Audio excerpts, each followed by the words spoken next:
The Elsinore Theatre, jewel of the Willamette Valley.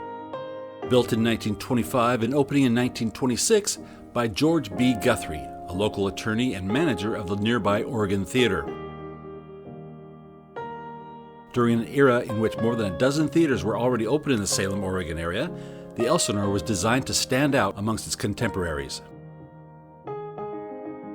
Theater construction at the time was prone to lavish themes. This can still be seen today in examples like the Baghdad and Aladdin theaters in Portland, Grauman's Chinese and Egyptian theaters in Los Angeles, or the Pantages and the Sanger theater chains. The Elsinore was no exception. The overall look is modeled in a Tudor Gothic style, after Elsinore Castle from Shakespeare's Hamlet. Its large arches, plaster faux stonework, crenellated towers, and castle-like front are befitting the European countryside. It is unique in that few, if any, other theaters in the United States were built in this style, and none survive to this day. Even in an era when theaters were built to be majestic showplaces, the Elsinore stood out.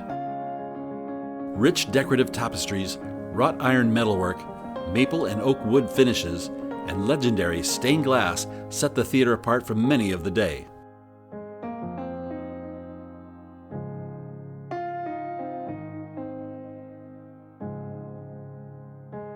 Guthrie intended to spend $100,000 on construction, but wound up spending $250,000 with changes to the structure.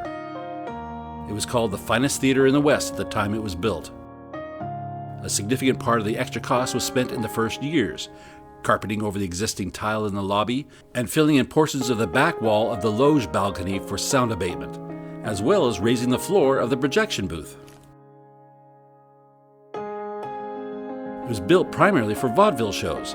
To Guthrie's displeasure, it took some time after opening before the stage was completely ready for live shows, but within the second month it was ready, and the first live performance occurred on June 4th of 1926. Live performance and film both entertained guests, with performers including Edgar Bergen and Charlie McCarthy, W.C. Fields, Ethel Barrymore, Clark Gable, and John Philip Sousa. Fanchon and Marco, a vaudeville circuit touring up and down the West Coast, used the Elsinore as a showcase 2 days each week. Films were a popular draw to the theater. The opening night performance was a showing of Cecil B. DeMille's The Volga Boatman, accompanied by the in-house Wurlitzer organ.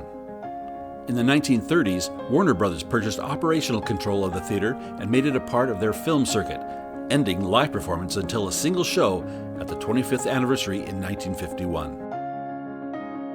Guthrie finally sold the theater in 1954 to United Theaters and passed away 1 year later. In the late 1970s, after years of neglect and wear, the Elsinore and its neighboring theater, T.G. Blythe's The Capitol Theater, were in danger of being torn down. The Capitol was eventually demolished, although its stagehouse remains and is used for storage. A group of local citizens created the Save the Elsinore Committee, fundraising, negotiating, and working with local theater owner Bill Moyer, and eventually getting a local measure on the ballot in 1981.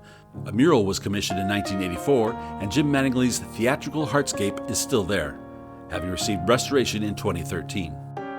In 2000, Gregory Peck's last public appearance was at the Elsinore. In 2002, a substantial renovation occurred, restoring the paintings, plasterwork, stained glass, and upgrading the stage rigging, lighting, and sound system to modern equipment. Certain original elements remain, including the 1926 lighting controls and the grand curtain and hanging wall tapestries. Approaching its 96th birthday, the Elsinore today is a unique showcase venue in the Pacific Northwest, hosting live theater, rock and roll, classical concerts, ballet, and showing a variety of films. It remains an enduring tribute to an era of theaters from the early days of live entertainment.